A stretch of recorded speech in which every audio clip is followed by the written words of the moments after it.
Ladies and gentlemen, welcome back to Contractor Evolution, the podcast by Breakthrough Academy. Are you using virtual assistants and other forms of offshore talent yet? Because you probably should be.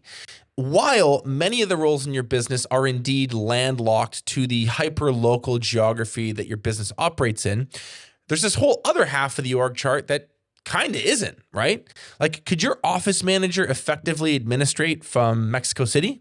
Could you delegate all the lower level stuff to an executive assistant based in Medellin? The answer is maybe, but you'll never know if you don't have a closer look at this option, which I have to point out is becoming pretty popular in the trades and construction businesses that we work with. So our guest on the show today is Rob Levin. He is the co-founder of Work Better Now, and he's the author of the upcoming book, New Talent Playbook. And today's conversation is a very pragmatic roadmap to how you might install super talented offshore talent into your company. Look, at the end of the day, what's right for your business is up to you. But I want listeners to fully understand the scale of talent options that are out there. So without further ado, let's get started with Rob Levin. You're watching Contractor Evolution, the podcast by Breakthrough Academy, where we systemize contracting businesses for growth. Keep watching to learn how the world's top contractors scale their companies, build killer teams, and make more while working less. Rob, welcome to the podcast. It's really good to have you. Thanks, Benji. It's great to be here. So, new book coming out. Maybe it's out by the time this podcast releases, called New Talent Playbook. I have to say that's very hooky. What's it about? Why'd you write it? Set this up for us. Yeah, the New Talent Playbook, the ultimate guide for building your dream team. So, first of all, if you think about a small, mid-sized business, there's usually two top challenges, maybe three, right? Sales, driving revenue, maybe cash flow, but something that every business is struggling with, and actually now more than ever, is talent. Because the talent game has changed significantly, and we'll probably go into that a little bit. And yet, when you read the headlines of the papers or social or whatever the headlines are these days, when you read the headlines, what you're really seeing is big company stuff. Managing talent in a large company, in a Fortune 500, Fortune 1000 company, has nothing to do with how you deal with talent in a small or mid-sized business, which is the world that I live in, and I think the world you live in. Say more about that distinction for us. Actually, I know what you mean, but I kind of don't. What is so fundamentally different? Why are these two separate universes? So many things, right? So, big companies, they can't make their earnings. What is the first thing they do? Layoffs, right? Right. Most small businesses, the last thing they want to do are layoffs. Big companies, they need people who are going to be, hey, these are the directions and follow the directions. I'm generalizing, but in a small business, you need the right people in every single seat. Every single seat counts. You need people who are going to be creative, that are going to have an owner's mentality. And I'm not saying one's better than the other, but our world is the small and mid-sized business world, and it's a totally different thing. And yet you don't get a lot of media coverage. You don't get a lot of information on how do you deal with talent. And it's one of maybe the biggest thing that'll make or break your success, or the degree of your success. Yeah. So it's so two very different cultures. And what is the New Talent Playbook for this small to medium sized business owner? How is the landscape shaping? I mean, people know that it is, but there's also a lot of buzzwords and headlines, and I'm always looking for people that can go a layer of nuance deeper on this, rather than just saying Gen Z sucks and AI is going to take over and we're all screwed, which remains to be seen. That's an open question. But what is actually going on from your vantage point when it comes to recruitment, retention, talent acquisition in general for that small business owner? Yeah. So if you're in the United States and in Canada as well, as I speak with Canadian business owners as well, you have been and you will continue to be in a talent crisis. Correct. Okay. Again, but you don't see this in the papers where they talk about layoffs, and again, that's all large companies. So why is there a talent crisis? There's a number of things going on. First of all, demographically, we have a challenge. There's a lot more people leaving the workforce, think baby boomers, than entering. This is just a pure numbers issue. Okay. but it's a significant issue. Here in the States, I just looked at some numbers a couple of weeks ago. If you go back to, I think, like 2009, there were 3 people looking for work for every job opening 15 years ago, maybe 16 years ago. Now there's late last year, there was about for every job opening, there was 2/3 of a person looking for a job, right? And now it's a little closer to 1 to 1. And that's really a scary number if you're an employer, especially in a small business where every single seat counts. It's not just about filling the job, right? It's filling the job with the right person, that person that's going to, run through walls for you. And it's getting harder and harder to find those people because they're just not out there. It's purely a numbers game. And it's not just, by the way, the number of unemployed people. This effect cascades throughout the workforce. So in general, there are less people, certainly that the ones that small and mid-sized businesses want to hire, there's less of those people available, pure and simple. Now you can add on the fact that, and let's just say that there are differences in how the different generations work, right? Baby boomer, Gen X's like me, down to millennials and Gen Zs. There are big differences, and a lot of the baby boomer and Gen X owners are struggling with dealing with that. That's a very big issue, because if you're not in alignment, if you and your talent are not in alignment, things aren't going to get done the way that you want to get them done. Can you say more about like this misalignment thing? Like you're sort of being vague. I want you to be specific. Like, is like baby boomers don't like working with Gen Z and vice versa? Like, what are we talking about here? Well, look, there's no question. There's a difference in, I'm trying to be generous here. There's a difference in how Gen Z and millennials are working than how I grew up in the workplace. So I grew up in the workplace. It was, I'll do everything I have to do to prove myself in an organization. Whereas millennials and Gen Zs, they quite frankly, and I'm generalizing, they have a little bit more of a sense of entitlement. They're, and they have more clear boundaries between work-life balance, right? So, hey, if we're working till 5, I'm out of here at 5. And again, I'm generalizing, but you speak to any business owner right now, and they will tell you that, hey, not all of my Gen Z and millennials are not giving me what I need, but it's a significant issue. Yeah, I mean, it's a very, very tricky thing to nail, because I think two things can be true at once. I think that older generations have complained about younger generations since Jesus walked the earth. That's true. Yeah. I also think that this is a uniquely challenging case, and we can get into the reasons why. We can talk about entitlement, we can talk about affluence, we can talk about screens, we can talk about a million other things. The reality is we're sort of stuck in this situation, and I don't know that there's sort of some new generation coming. Like, this is where we're at. Have you thought about, and we can get really cynical and really rabbit holey here, so we'll try to keep it brief. Like, have you thought about like how this plays out 20 years from now? I mean, I believe that systems correct themselves and natural orders correct themselves. And I have a mantra in my personal life, I say this all the time, is you can only be so dumb for so long. Like, reality is a thing. The economics will catch up with you. You will. Privileged white kid who's on their phone and can't critically think and can't solve problems. You will be homeless, or you'll be on UBI or whatever. Like, so I'm actually asking your opinion, not like what the economist says. Like, where do you think does this correct? Does the pendulum swing back? Do millennial parents raise their kids without iPhones and get them working on farms at a younger age? Like, what actually happens here over the next 20 years? That's literally a multi-trillion-dollar question, but I wonder if you have quick thoughts. So first of all, I'm a parent of 2 Gen Zers. Yeah. So I will tell you that, the way I parented my kids, and it certainly isn't better. Maybe some things were better, but I might have spoiled my kids a little bit, and they're both hardworking kids, but I could see some differences in how they view work and life and stuff like that. But how does this all play out in 20 years? I don't know. Yeah. Do the market forces kind of correct things? I agree with you that there's hope out there that there will be a correction. What that looks like, I don't know. I do know that AI is going to play a very big part of it. And the other thing that we're probably going to talk about, offshore labor is going to certainly play a part in it. And yeah, I do think there's going to be some course correction, but there will be winners and losers in all of this, both on the employer side and on the employee side. Yeah, I totally agree.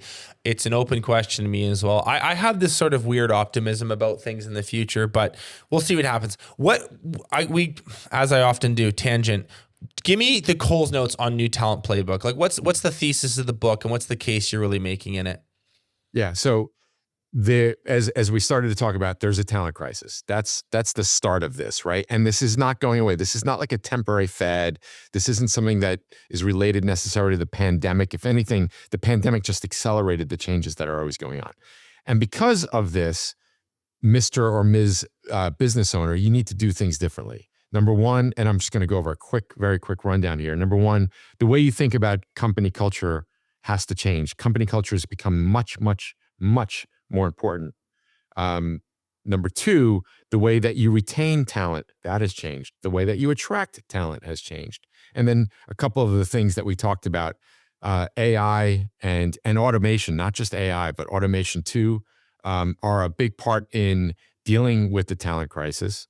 And then as I mentioned earlier, offshore labor definitely is going to be playing a part in it. Those are the basic bones of the New Talent Playbook.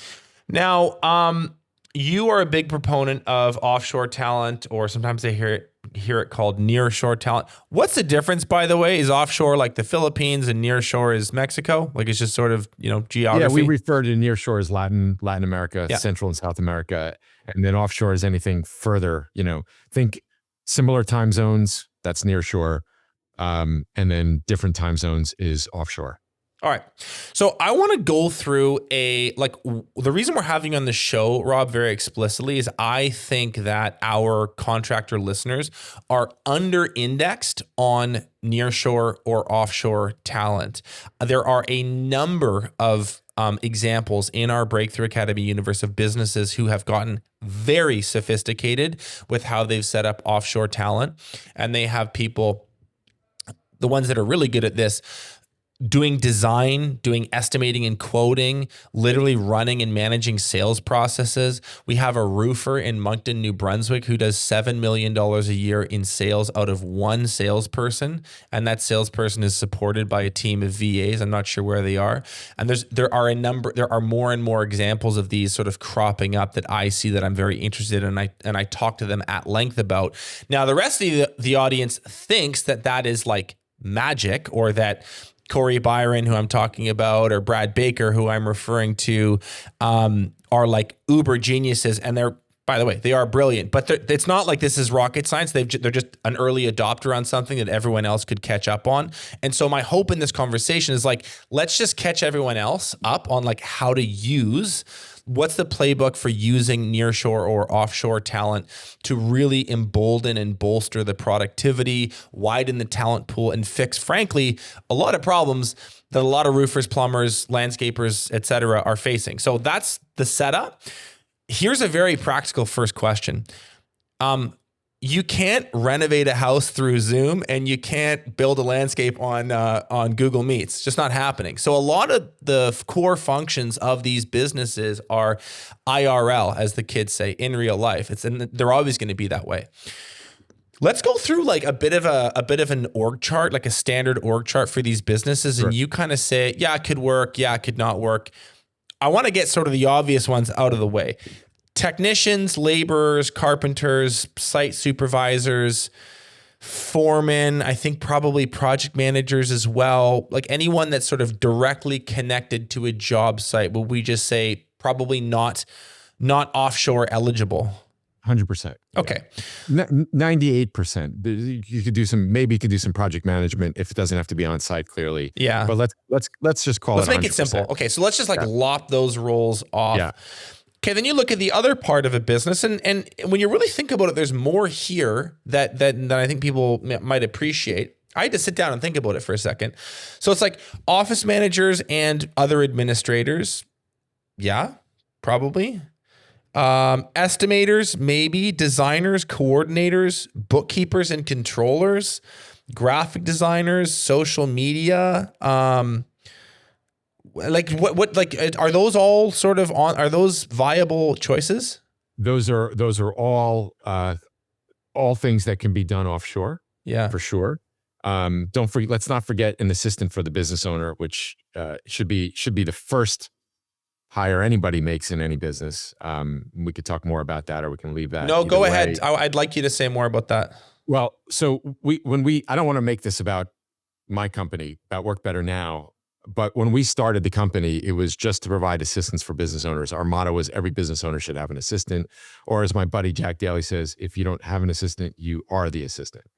And the reason for this is, as a business owner, you want to be working in your unique ability 80% of the time. All the statistics that I've seen is that most business owners are working within their unique ability 20% of the time. What is unique ability? It's a combination of three things. And this comes from Dan Sullivan at Strategic Coach. Number one, something that you really are good at and uniquely good at. Number two, something that adds a tremendous amount of value to the business. In a construction contractor related firm, that could be obviously sales, it could be strategy, things like that. And then it's something that you enjoy doing. It's the intersection of those three things. That's your unique ability. Yet most business owners are doing things well without that. And that is capping their growth. And that's where an assistant comes in to take a lot of those things that they shouldn't be doing off their plate so they could spend 80% of their time in their unique ability. So I just wanted to it's so that. Let me layer on. Rob, do you know this do you know Dan Martell? Does that name ring a bell? I have his book somewhere over there. Okay. Yeah. So Dan is like massive. And we were lucky enough to have him on the show like right before he sort of went like nuclear. I don't know if he'd come back on today. He might. But we kind of got him at the perfect time, and he was an amazing guest, and I loved the book, and we had a really wonderful conversation about a year and a half ago. And one of the things that he says in that book, so there's a few things I want to add here. One is like, don't hire people to quote grow your business, hire people to buy back your time, and it's a very like important shift in lens. One is like, I'm adding nodes to the org chart so that these people can grow my business, and then his philosophy, which you really have to spend time thinking about it to understand, is like, you grow the business, dummy. Just hire people to like get all the other stuff off your plate. And it's kind of a profound philosophy shift that I think he describes really well in the book. I digress. The point I'm trying to make is, I asked him in this interview, I was like, why are you so, I was like, so just how bullish are you on hiring an assistant? He's like, if I was broke and I was starting a business, I would borrow money from the BDC and I would pay interest to hire an assistant. It is the only thing in business that is like, unless you hire an idiot, it's the only thing that is a guaranteed ROI from day one. And the ROI gets bigger and bigger every year as you continue to grow. He's like, he literally cannot be more emphatic about it. And I think it's for the reason that you just described. It's allowing you to spend more time in the unique ability sandbox, be in that place where you can kind of feel like you're playing, but really adding tremendous value. It's a lot easier on you. And so would a practical maybe rule of thumb for a listener be, if you're thinking of building a nearshore team, an offshore team, start with an assistant first, and then we can get to the other stuff later? Yeah, it's something that we say many, many times, which is, where do I start? If you don't have an assistant, start with one. By the way, even if you're not thinking of going offshore or nearshore, which you should be, and we could get into that in a little bit, you just get an assistant. I say this to people all the time. Just get a freaking assistant. I don't care if you get them from us or somebody else. Just please get an assistant. I feel like part of my mission in life is to tell business owners, get them to hire an assistant. It's a life-changing thing. I didn't get one until 11 years into my entrepreneurial journey and, over 20 into my career. And it changed my life. And by the way, the more that I've let go in this business in particular, the more we've grown.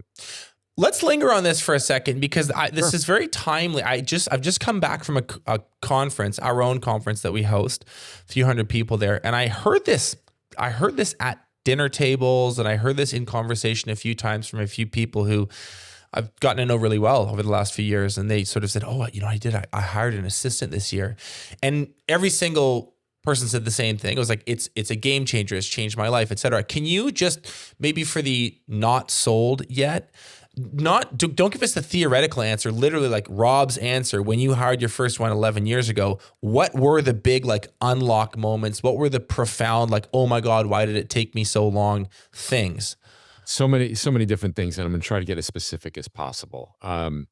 First of all, I bought back my time. I mean, when I hired an assistant, all I really wanted at the time her to do, by the way, she's now the general manager of my company, is just manage my calendar. My calendar's insane, right? I have calls, I have meetings, I got personal stuff going on. People change meetings all the time. I was probably spending 5 to 10 hours a week just on my calendar, right? That alone paid for my assistant easily. Think about what your time is worth, right? Let's say you're a business owner, I don't know, making $200,000 a year. Your time's worth at least $100 an hour, and arguably more. And I won't go into the details there. So at $100 an hour, you're doing your calendar work, you're checking your email, But for me, I bought back a lot more time because over time I got more comfortable. I had my assistant do a lot of other things. I own a small investment fund, which I don't really focus on now because all of my time's on Work Better Now. But my assistant is able to manage the communications with clients, things that have to be communicated to fund administrators, things like that. I'm not doing any of these things where I don't add a lot of value. And now instead I could do things like the podcast. I can do things like actually sit and think with a whiteboard about what our next move is, or what's our next major marketing strategy. I'm just making examples up of, again, things within my unique ability that add tremendous value to the company. And I never had time to do that before, because you can't wedge that in a 20-minute period, in between calls. That's just not going to work. You need to get into a flow state, et cetera. Or I could spend more, and I have spent more time with clients, or believe it or not, actually I had a little bit more free time to spend with my family and friends, and go to more music festivals and things like that. And I'm just scratching the surface. This is something I could talk about for hours. So why do you think more people don't do it? Like, is it just, is it a belief system around, I don't deserve this yet? Is it It's a few things. Yeah, it's a great question. I don't think it's the money thing, although it could be. I think it's going to take me a while to teach them how to do all of these things. Is that true? Well, yeah, it is kind of true. It is going to take some time, just like it is with any other employee. Yeah. Now, a good assistant will actually do a lot of that for you, but you're going to have to invest some time up front. But, you invest time up front to teach somebody how to do something once. And if you do that right and you have somebody good, then that's it. That thing is now off of your to-do list forever. Yeah. So that's usually the bigger thing, or only I know how to do certain things. No, you just can't let go. So it's time that you, as they say in the EOS world, you delegate and elevate, and or keep doing what you're doing, but stop complaining that you're not growing. You're not growing because you're not spending time in your unique ability. What other comments would you make about where these offshore roles or nearshore roles are really strong versus really weak? Like, do they sort of cluster around certain sections of a business, and where, or they're more diffuse, or they're more scarce around other sections of the business? Like, are there patterns, or is it just like, well, they can do anything? I'm going to say they can do just about anything. I mean, our company, just using us as an example, almost our entire, this is a great example because I'm going to really touch upon something you're getting at here. We have 40 people on our team. That's not the 470 people that are working for our clients, but we have 40 people on our team, and about 80% are spread out throughout Latin America, including half of our leadership team. So our entire recruiting team, our entire IT and special projects team, most of our marketing team. The owners are here. I'm here in New York. My partner's in LA. Our sales team are all here. Now, we have played with the idea of having some salespeople in Latin America. We haven't got there yet. We do have a sales assistant in Latin America. So there's really nothing that you can't do offshore as long as it can be done remotely. Concerns that a listener might have, and again, guys, like if you're listening to this today as you drive to the job site or you're working out of the gym, like please do filter this through the reality of your own business. We're going to talk in terms of sort of principles and philosophy. You're going to have to make very case by case decisions in your context. But I think I'd like to, Rob, sort of address a few concerns that I feel safe assuming people might have. One I would call missing context. Like, hey, these people aren't in the building. They're not around the shop. They're not talking to the techs every day. They're not interacting with, the average North American homeowner. So you think about that idea of like institutional knowledge or missing pieces, or, is that something that's a really big deal? Do you sort of coach around that? Is it something that maybe they actually know more about than we assume here? Is that just us being naive or ignorant? Like the missing context piece, how do you guys solve for that? First of all, I would throw this question out, which is, even when you hire somebody locally, right? Particularly somebody, let's say you're looking for somebody with 3 years experience, how much of that context do they have? Then they might have slightly more, right? Because they live in the neighborhood, if you will. But maybe not as much context. They're going to get a lot of it on the job. Look, I'll give you an example. Again, first with our company, we're dealing with business owners. That's a very unique audience. That's that's your entire audience, right? Business, like getting to know business owners, whether it's my recruiting department or the success coach department, which is sort of like customer service, we've had to train them on understanding the business owner. Now, we also tend to favor nearshore talent because the cultures are a little bit more similar. But I would imagine that you can probably do some of this with offshore talent, let's say in the Philippines too. But a lot of it comes down to the right type of onboarding and training. We have a client here in New York who has one of the bigger messenger services here in New York City, and he is a fleet safety manager. He's located in Panama. So the messenger service has not only bikes and people on foot, but it has a lot of trucks out there. They all have an app. Sorry about the sirens. It's New York. All the drivers have an app. And him in Panama, I forgot his name. I think it's Javier. In Panama, he reviews that data and he works with the drivers to improve their scores, which will lower the insurance cost, right? Yeah. And he's not in New York.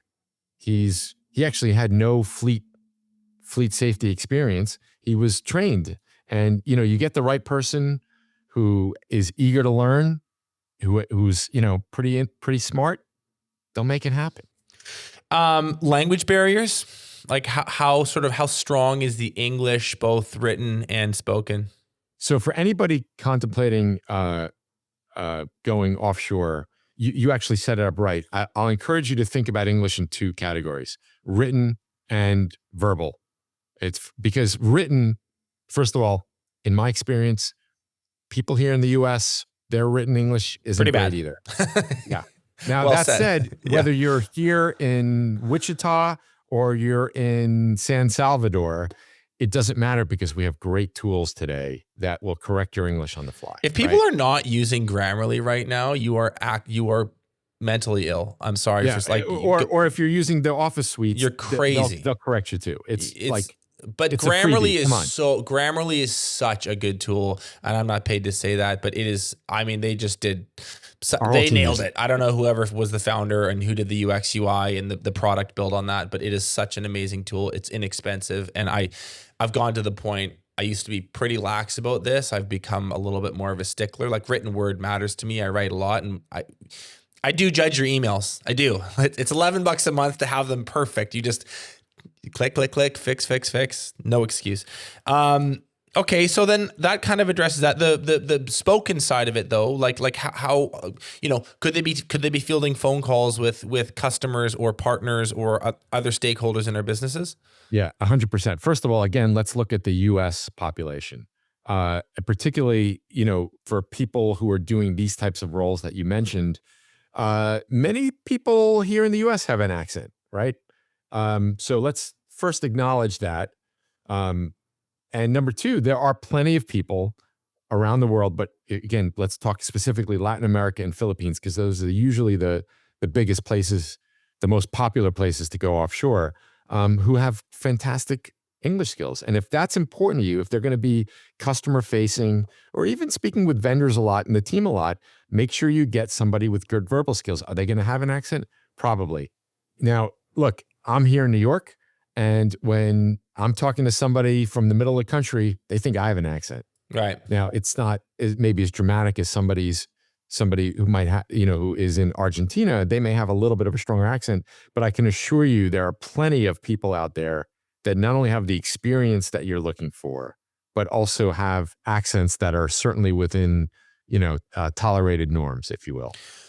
Can you talk to us a little bit about your guys' actual recruitment systems and how you filter candidates? And the reason I ask is not so much for a sales pitch, which I know you're not going to give us anyway. It's more so I think that it's really valuable for the listener to kind of understand how this works. You guys, and conceptually, it's not very complex. This firm builds a bucket of candidates with various skills for various roles, and they filter out, good, better, best, and there's different price points, and they supply, what they do is aggregate talent and supply it to you, the customer, at a rate that makes sense. And I've seen different models. Sometimes it's an upfront fee. Sometimes it's a percentage of the salary that the worker gets, so it's more recurring.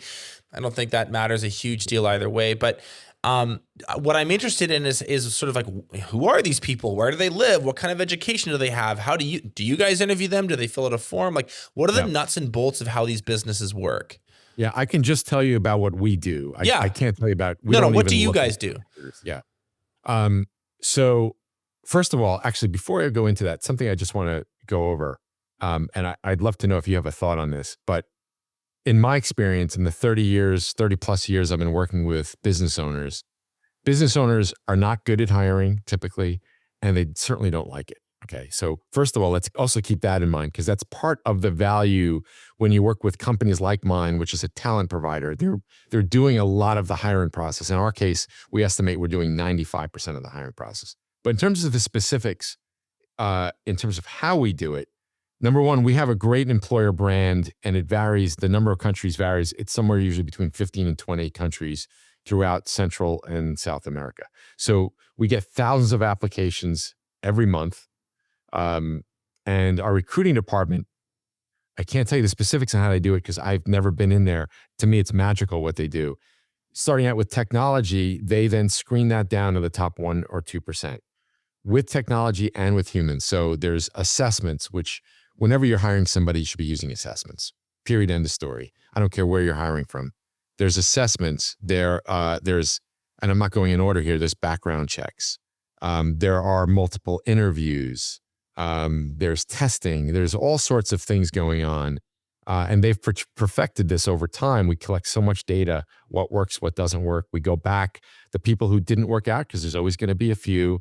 What did we miss in the recruiting process, et cetera. So it's a very, very rigid process that takes what's currently 4,000 to 5,000 applications. It's probably go up soon, a month, and whittles that down to the top 1 or 2%. Yeah.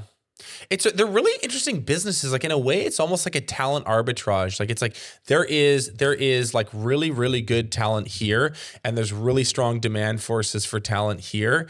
And these guys are too busy running their businesses that they can't figure out how to tap into this because their bandwidth is elsewhere, and they maybe don't have the tech. And frankly, they maybe just never thought of it. And you guys kind of middleman that process and help coordinate. It's a comment. We hired a VA earlier this year. Unsuccessfully, I might add. That was on me, not them. I learned a lot about the whole system and the whole approach. It's really, really interesting. So, okay, let me one other thing here. Just on the concerns, it'd be like a security thing, cybersecurity, financial security. I think that's that's a pretty basic one to address, but maybe you can just give your thoughts on it. Yeah, happy to. It's a very, very common question. First of all, in my opinion, I can't tell you this as a fact. It probably is, but I don't know for sure. From a security perspective, there's only one difference that I've identified over the past 6 years or so in terms of hiring somebody that's working remotely, although this might even apply to in the office in the States versus somebody who's offshore, which is if something goes wrong and somebody really does you wrong, it's going to be easier to sue them in the United States than it is going to be to sue them offshore. Other than that, I have news for you. There's no difference. And it all comes down to the security you have in place, both the processes and the systems. And if there's one other message I can deliver today, it's if you don't have an IT expert that's helping you with the right processes and the right technology to make sure your data is safe, you're out of your mind these days, because we have this thing called, cyber fraud and, cybersecurity. This is a real thing. Companies go out of business all the time because of this. And not only that, if you don't have these things in place, it's getting harder and harder, if not impossible, to get cyber insurance, which everybody should have. So going back though to the question, really there's no difference. And that's why we can't give any guarantees from a cybersecurity perspective, because it's not our data. Yeah. Right. We spend a fair amount of money and effort to make sure that our systems are safe and that we have protocols, and because we think every company should be doing that. But there's nothing different than that we do that would be different than if our company was all, if everybody was here in the United States. I probably should have asked this earlier, but let's talk about cost. And I think the right question is, in broad strokes, what is the on average discount for hiring offshore or nearshore versus in the States or in Canada? And by the way, of course, I understand that there's variance. So you could for sure find an executive assistant that you could pay $125,000 a year in Bogota, Colombia. That person exists if you want them. But if you were to take the average of sort of here versus the average of there, is it generally half as much? Is it a third as much? Is it it's a little less than half as much on average. Okay. So you're looking at about a 50% discount. I would say somewhere between a third to 40% the cost on average. Yeah. Okay. So that's really useful. So we are looking to come back to the premise of the whole conversation. Is if you're looking for an assistant first, but then outside of that, office managers, administrators, estimators, depending how good your technology is and the type of work that you do, perhaps designers, perhaps coordinators, bookkeepers, controllers, marketing people, or anything else you can think of. Are you interested in accessing really, really good talent for half the cost? Would be a good question that the listener needs to answer for themselves. What should we be prepared for, Rob, in terms of if someone's taking this seriously, they really want to do this, what should they be prepared for in terms of training? Yeah. Before I get to that, there's something you mentioned, estimators, and I just want to bring something up because this will really get people thinking. I have a friend of mine here in New York who has 4 or 5 of our people. And let me just tell you about one of their hires, because this will, a construction firm. This might just, trigger something for people, which is, he has a team of estimators. I believe they're all in New York, but they're definitely all in the United States. And they're very expensive, particularly here in New York. They're well into the 6 figures, low 6 figures. And, they're busy. They're putting it, churning out bids. I think he does more commercial stuff. So lots of bids. And what he did is he turned to us and hired an assistant for the estimating department. And this is a trend we're seeing more of. We just hired an assistant for the sales department. So you can probably find somebody with estimating experience, but you can definitely find somebody who can help your estimators work within their unique ability, maybe delay, if not avoid, that next hire in the estimating department, right? By hiring an assistant that will take a lot of the stuff that the estimators don't like to do. They don't particularly do it well, and it certainly doesn't add a lot of value to the company, yet it needs to be done. Think about communications with subcontractors and stuff like that. Anyway, it's a really interesting comment. I want to add to it. It's like divisional assistants. Even if you can't find a perfect senior estimator who's going to understand how to read a takeoff and how to understand materials lists and pricing and it's a technical skill. It really is. Now, I'm not saying you couldn't find that overseas. That's right. You potentially could, but what you could definitely find is someone to support those people in your own business. And one of the things that this has just come to me like this year, I've been thinking about a lot, even with myself and my own work, is bringing some awareness to, going back to Dan Martell, like he calls it a time audit. It's like bring some awareness, like where your time actually goes. And I'm really concerned about this concept of team time. Like, I lead a team of 5 people directly and then 11 people indirectly on this marketing thing that we do at Breakthrough Academy. It's quite a few bodies. And I've become quite concerned. I'm like, how much of their time am I or we wasting by putting them in situations where they're doing admin, not basically anything that isn't the main thing that we pay them to do. And I think if you really analyze it, you really audit it, and I have, it's pretty sobering. Like, it's not 10%. It's like 40%. Sometimes half of their time is spent doing things that are not on their core deliverables of their job description of what you pay them to do. And so I would like to maybe... Or they are in the core deliverables, but they're little parts of those deliverables that they don't need to be doing, they don't like doing. Yeah. You can think as a matter of fact, I think that this... I'm doing 2, I don't know if you guys are familiar with EOS, Entrepreneurial Operating System. We're a sponsor of the conference. I'm doing 2 presentations. One on the new Talent Playbook. The other is on departmental assistance, because this is a trend that we're starting to see. And I think it's a very easy way to create leverage in your business. Very easy way and reduce waste, right? Like it's the classic, like, okay, make a list. Like, what are all the things you do in a week? What is like high time consumption and low skill? Like, circle all those. Cool. That's the next person you should hire. And I think that like that, when it comes to VAs, or any nearshore role, that is, you could think of them as like this little, like, this is going to sound like a bad analogy. I don't want you to take this literally. If you ever seen like a Roomba, like sweeping a room, like it is literally like somebody coming behind you and cleaning up the bits and pieces, the debris, that's the right word, work debris that happens when a business grows. There's new administrative duties, there's new systems that get acquired. And what happens if you're not paying attention to it is the waste just piles up like a hoarder's house so fast, it'll make your head spin. And if you're not doing a good job as a leader looking at, first of all, what to cut, because there actually is a lot of stuff that you shouldn't be doing at all. But then the second question is like, okay, there is actual stuff that does need to happen, but it's really, really not worth $100 an hour, $200 an hour, $500 an hour if you're a really, really big leader.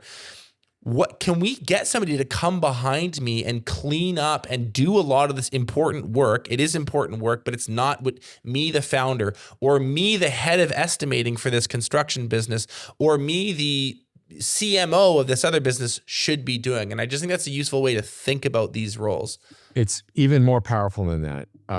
Number one, it'll help you with your employee retention, right? It's sort of like,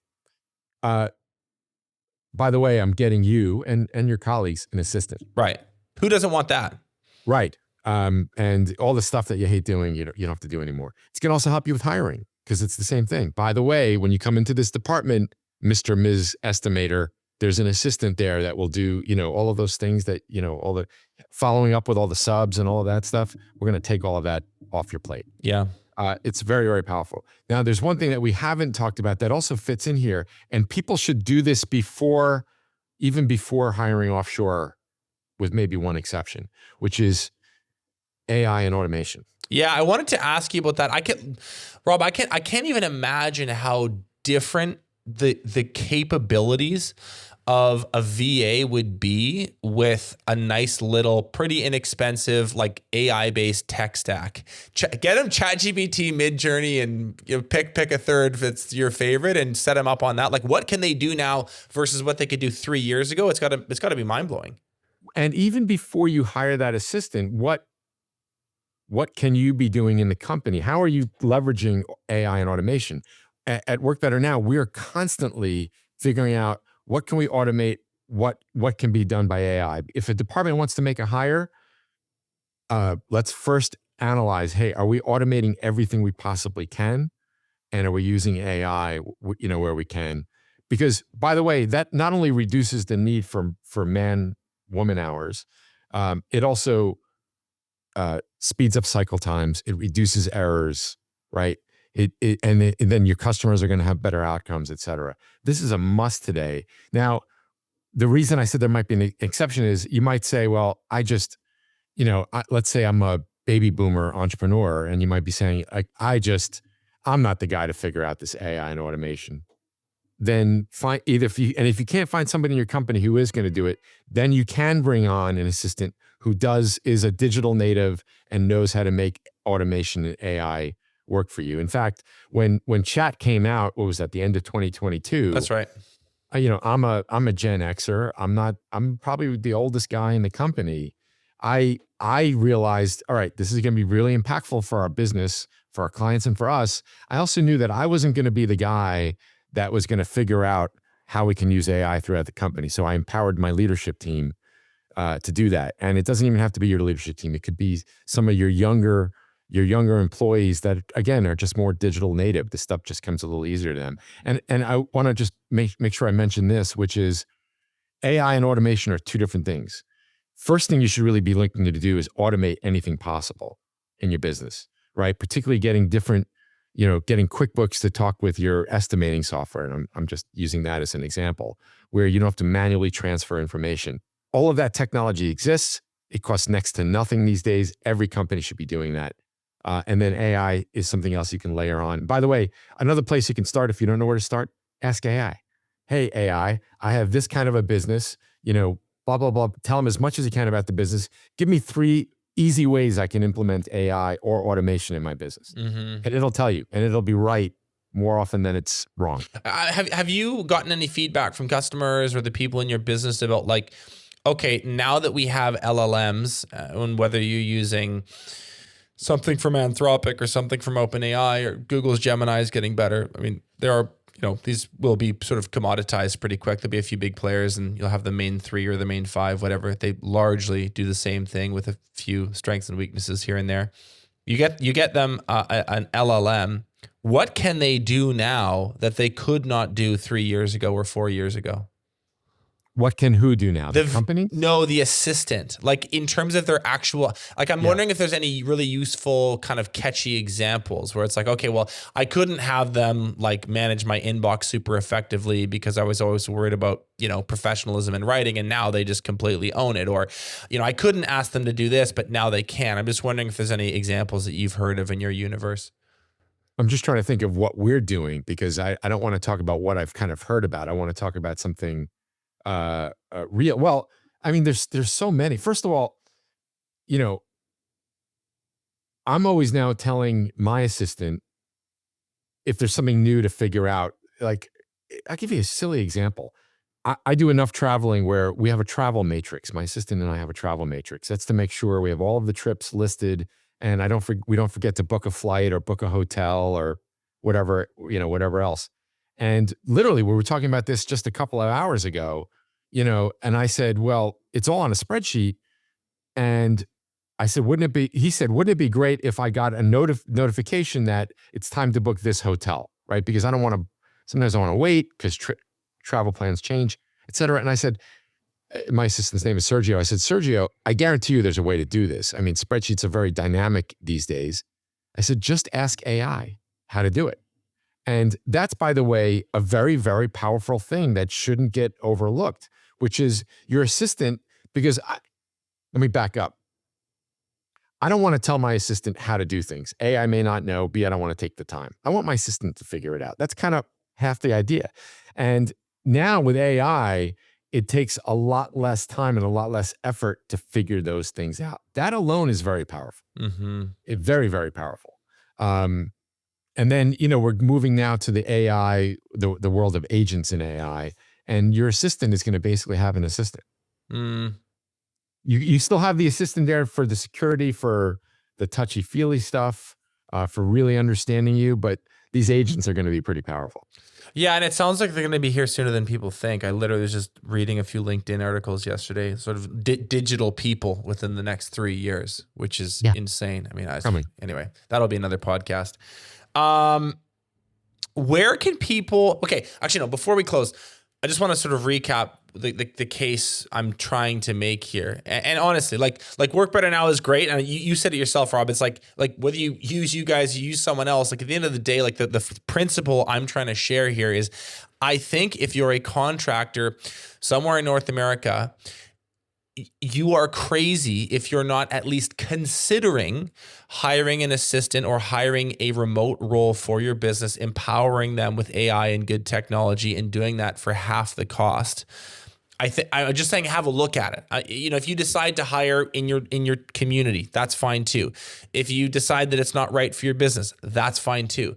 But I think that this is something that people need to examine with an open mind and open eyes. This is not even necessarily outside of the box thinking. It's just a little bit newer for blue collar businesses, which have historically been extremely, extremely local. But as technology improves and as systems get better, these options become available in a way that they weren't 10 years ago. Yeah. Number one, look, if you're able to find the talent that you want locally and at the price point that you can afford locally, that's great. Most companies are struggling with that today. Right. And I explained why earlier. This is not something unique to you. This is something that everybody's dealing with, and it's not going away. It's only going to the problem's only going to get worse. Completely agree. On top of that, you might be able to improve your margins. I'm always thinking first get the talent you need, right? It's not just about saving money. First get the talent you need. And by the way, you can probably save some money. Yeah. And, there's no reason not to try it out. Yes, you're going to have to, first of all, we all had training for this, by the way. It was called the pandemic, when a lot of your team most likely was working remotely. So you've already dipped your toe in the water. Whether they're working in the next state over, 3 states over, or a few countries over, there really isn't as much of a difference as you think, if any. Yeah. So well said. Let's bring this in for a landing. Tell people where they can connect with you, where they can follow you, where they can learn more about Work Better Now. Yep. So Work Better Now, workbetternow.com. Very simple. And by the way, we have a lot of content up on the site about the updated Talent Playbook, and I'll get to the book in a second, or the new Talent Playbook rather. And we have a lot of content about what, steps to take to get an assistant, questions to ask companies like us, talent providers, in terms of what their process is like to make sure it's consistent with what you're looking for. Ton of content out available on there. And then if you want to follow me and find out about the book, which will be launched sometime in March. I'm not sure when this is coming out. The podcast is also going to be launched in February. Just find me on LinkedIn. If you type in Rob Levin, Work Better Now, I will show up. This has been great, Rob. Really appreciate you and your time. Thank you for the run through. Take care. All right. Thanks for having me on the show, Benji. Thanks so much for watching. If you like this episode, be sure to check out our other videos like this one up here. And also make sure you're subscribed to get more Contract Revolution videos in your feed.